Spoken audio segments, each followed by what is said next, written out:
आज से कुछ साल पहले एक ऐसा हादसा मध्य प्रदेश के भोपाल में हुआ था जिसने पूरे देश को हिलाकर रख दिया था। और आपको जानकर दिमाग हिल जाएगा कि आज भी लोग इस हादसे के शिकार हैं। अगर आप कमज़ोर दिल के हैं तो इस वीडियो को प्लीज़ आगे मत देखिए।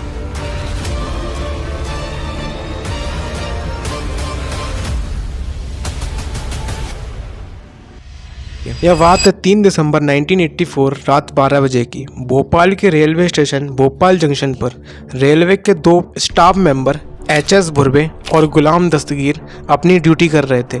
रात 1 बजे के करीब स्टेशन पर गोरखपुर बॉम्बे एक्सप्रेस ट्रेन पहुंचती है और तभी दस्तगीर अपने केबिन से बाहर आते हैं और अचानक ही इनकी आंखें जलने लगती हैं और गले में खराश होने लगती है। कुछ ही देर बाद दस्तगीर यह देखकर हैरान रह जाते हैं कि सामने उनके सीनियर एच.एस. भुर्वे जमीन पर पड़े हुए थे। दस्तगीर उनकी ब्रीथ चेक करते हैं और उन्हें पता चल जाता है कि भुर्वे की डेथ हो चुकी है। एक्चुअली हुआ क्या था कि भोपाल जंक्शन से अप्रॉक्सीमेटली 1 किलोमीटर दूर एक यूनियन कार्बाइड की फैक्ट्री है जहां एक खौफनाक हादसा हो गया था, जहां से 50,000 पाउंड्स जहरीली गैसेस जिसमें MIC, carbon dioxide, hydrogen cyanide और कई गैसेस थीं जो इस फैक्ट्री से निकलकर तेजी से शहर में स्प्रेड होने लगी थीं। वहीं रेलवे स्टेशन पर सीनियर मोस्ट पर्सन अब केवल दस्तगीर ही बचे थे। वो डिसाइड करते हैं कि गोरखपुर बॉम्बे एक्सप्रेस ट्रेन को अपने निर्धारित समय से पहले डिपार्चर कर दिया जाए, जिससे उसमें बैठे पैसेंजर्स की जान वो बचा सकते हैं। प्लान के अनुसार इस ट्रेन को अभी 20 मिनट और स्टेशन पर रहना था।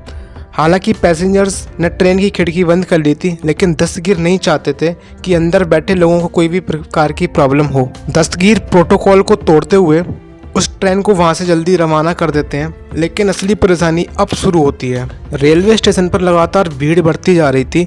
दरअसल जब यह एक्सीडेंट हुआ था तब लोग अपने घरों में सो रहे थे।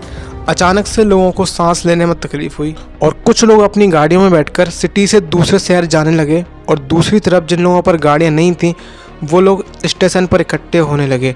हर कोई यह चाहता था कि कैसे भी वह शहर से बाहर चला जाए। भोपाल जंक्शन पर भीड़ इंक्रीज होती जा रही थी, हर तरफ लोग खांस रहे थे।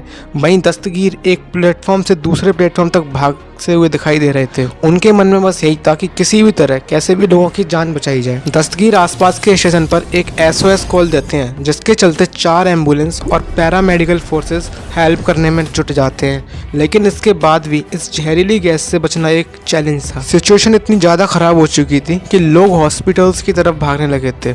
आप खुद ही सोचिए दोस्तों, रात को सोते सोते आपकी आंखों में जलन होने लगे, आपको सांस लेने में तकलीफ होने लगे, तो आप क्या ही करोगे। चिंताजनक बात यह थी कि ना तो रेलवे के डॉक्टर्स को ना तो हॉस्पिटल्स के डॉक्टर्स को यह खबर थी कि आखिर इस बीमारी का इलाज क्या है, आखिर ये चीज़ है क्या।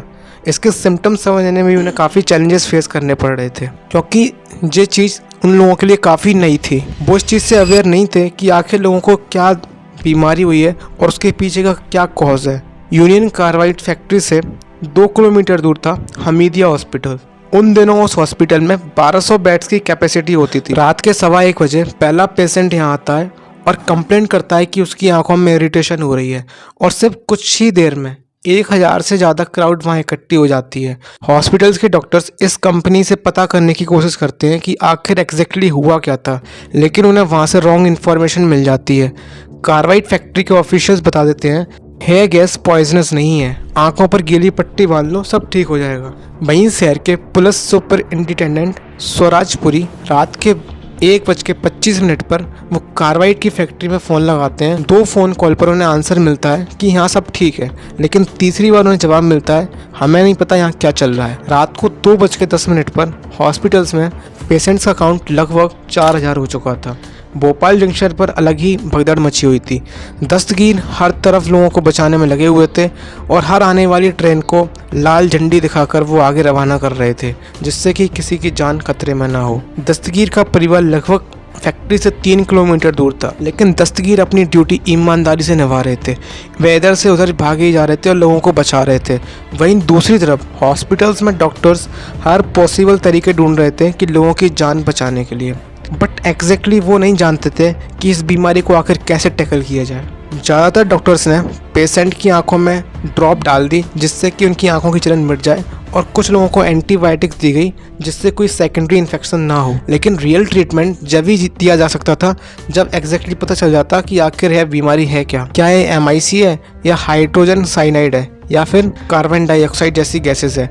डॉक्टर्स पहले ये अज्यूम कर लेते हैं शायद यह फॉस्गिन पॉइजनिंग है। ऐसा इसलिए क्योंकि साल 1981 यानी 3 साल पहले ऐसा ही एक हादसा हुआ था सेम यूनियन कार्बाइड फैक्ट्री में। दिसंबर 1981 की बात है। यहाँ काम करने वाले एक ऑपरेटर मोहम्मद अशरफ की मौत हुई थी फॉस्गिन लीक की वजह से। वहीं कंपनी आर्ग्यूमेंट दे रही थी कि ये MIC है, इससे ज़्यादा लोगों को कुछ फ़र्क नहीं पड़ेगा, सिर्फ आंखों में इरिटेशन होगी जिससे गीली पट्टियाँ बांध दो सब ठीक हो जाएगा। वैसे MIC 38 डिग्री सेल्सियस में वेपराइज हो जाती है और फॉस्गिन सिर्फ 8 डिग्री सेल्सियस पर वेपराइज हो जाती है। तो दिसंबर की बात है, तो डॉक्टर ने इस चीज़ को अज्यूम कर लिया कि यह फॉस्गिन ही होगी। कोई नहीं जानता था जब फैक्ट्री में यह कांड हुआ था तो वहाँ 400 डिग्री सेल्सियस टेम्परेचर था, लेकिन सीक्रेट्स तो कुछ और ही थे। हर घंटे पेशेंट्स की संख्या बढ़ती जा रही थी।